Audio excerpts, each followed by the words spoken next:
this is Andrea. Happy Vlogmas. I know the light is not good right now, but I'm going to switch things around in a minute. It's the afternoon and, whoops, I'm sitting in the living room and there were a couple people who asked me to show how I start my hats, which I haven't been doing this for very long. I think I've only been doing this year, right? This was the first one I made. This is a fun thing to do with hats, you know, if you don't want to put one on your head. Okay, so before I get to, well, first of all, this is not a tutorial. I'm just going to show you how I start it. I've been using this size ring. Where's my measuring tape? Measuring tape. And I'll show you how far across it is on the back. Let's see, it is, it's 9.5 inches. So probably the pegs are 9 inches apart. And there are, so here's the start where we're going to start at, so I'll count it. Okay, so there are 36 of these pegs here. And I don't know if you can see that real well, but they kind of have like a little hook end. And they have a, what would you call this? You know when you're gonna disable the Death Star and you go down that thing? It's like that. It's like a little mini canyon. A channel or something. That's because this tool, it looks like this. Sometimes they've been having these at the dollar store lately, which is a good buy. But I got this at the regular grocery store. At the regular craft store. It says knittingboard.com on it, but you like go up through these, pull it up and around. So I'm going to show you how I start my hats. This is not a full tutorial or anything like that, so I will put in the link below the tutorial that I follow for my hats. So first of all, I usually use this size yarn, and it's the yarn that it's the yarn that when you get yarn, let's see, I don't know if you can see this, but there's usually like a square like this, okay, and it has a number in it, and this number is 5. So this is best for like 5. I think some people use 6 too. They're bigger. Like smaller yarns are 3s, I think. So now with this one, I used the 3 size yarn. I think it's called worsted weight. But what I did was I used 2 strands at the same time. That's why it's gray and white. I used a gray and a white string at the same yarn. So this one I'm using is called Charisma. That's the brand.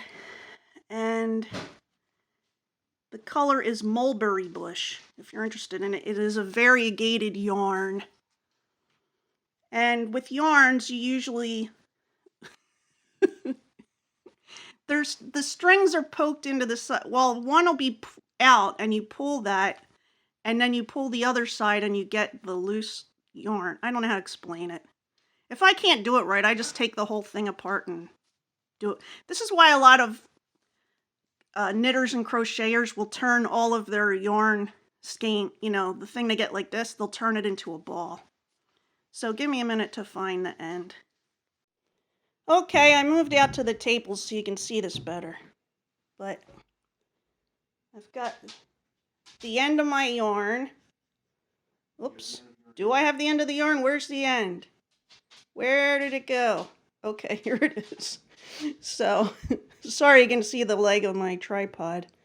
We're going to make that basic knot. You just kind of go around and put a part of it behind. See how I have a part behind? There's things you can look at to figure it out. So I'm just kind of pull this through, and I'm going to put it on this guy right here. I just need it to hold on there. And then I usually start, I just kind of hold this. And what I'm going to do is I'm going to go around, around, around, around, all the way around. But I'm going to do it so that I'm holding it taut, but not too tight. You know, you don't want it too tight and you don't want it too loose.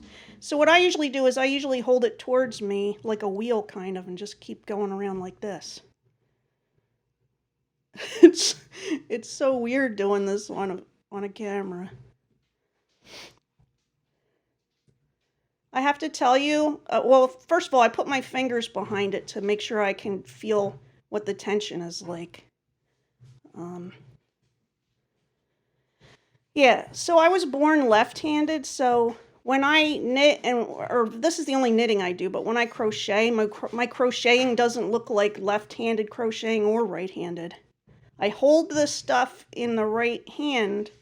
When I'm crocheting, I hold the hook in the right hand, but I do all of the work with my left hand. So, I don't know if any of this looks weird or not, the way I'm doing it, but this is my right hand.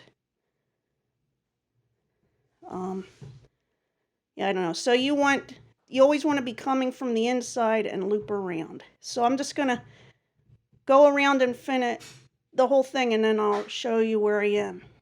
So I'm coming back around to the beginning. And what I'm going to do is I'm going to push these all down a little bit, and I'm just going to go around again. Again, I'm going to make sure I have my finger here to make sure I keep it the right amount of tight. So I'll just keep going around like that again. Like, see, when I hold it like this, I make sure that my hand is back here holding the yarn.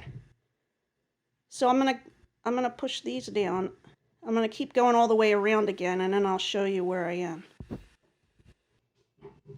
Okay. I'm getting back to the beginning or end again, and I'm just gonna keep going around like this.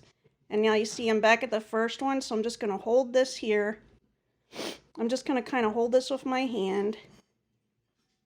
And what I want to do is I want to take the last stitch I did and bring it up over, and that kind of locks the yarn in place.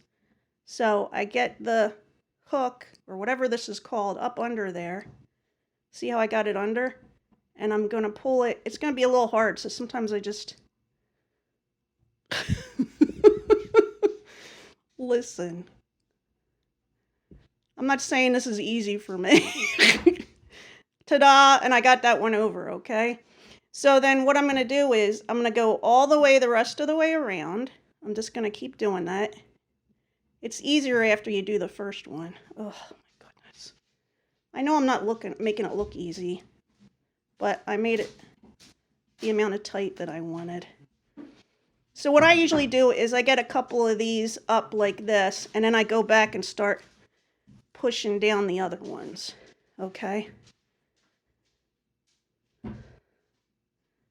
Oops. So then what I do is I would go all the way around again, and then when I got to the end again, I would do my last thing I would do is a lock stitch, and then go all the way around again. And that's how I make the hat. Most of the hat is made that way. So if you like that, if you want to try making that style of hat, what you should do is either look up a different tutorial, or the tutorial that I'm following, I'm going to put in the description below. And I think it was done by Fiber Spider.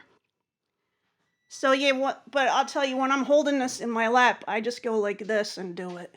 This is the way I'm used to doing it. So this hat that I'm working on right now, it is for a Christmas present for somebody on my list. So, no, they're on an okay list. Sometimes naughty, sometimes nice. But most of the presents that I buy, I like to buy things that the person is going to use or eat or consume, or that they ask for. I don't like to buy decorative items unless they specifically ask for it. I like to have as little waste as possible, so that I can possibly do. I'd rather get what somebody would like or can use, you know what I mean? And if you give somebody food and they don't want it, they'll usually give it to somebody else. So it's not getting wasted, you know? Spanish cod, but not strictly by the menu, by the recipe. Okay. It's made by my remembering of the recipe and what I felt like doing. Yeah, this is Bob's. It's got more veggies. This is Bob's Spanish cod. I can't take credit for it. We got it from somewhere. And we have couscous. So, bon appetit. Mange. I don't know what you... Olives, mushrooms, artichokes, cod, tomato sauce. It calls for tomato halves in it, but I don't like it in it, so I didn't put it in. Oops, I'm making a mess. Anyway, that's all we got for today. Hope you're having a good day. Bye-bye.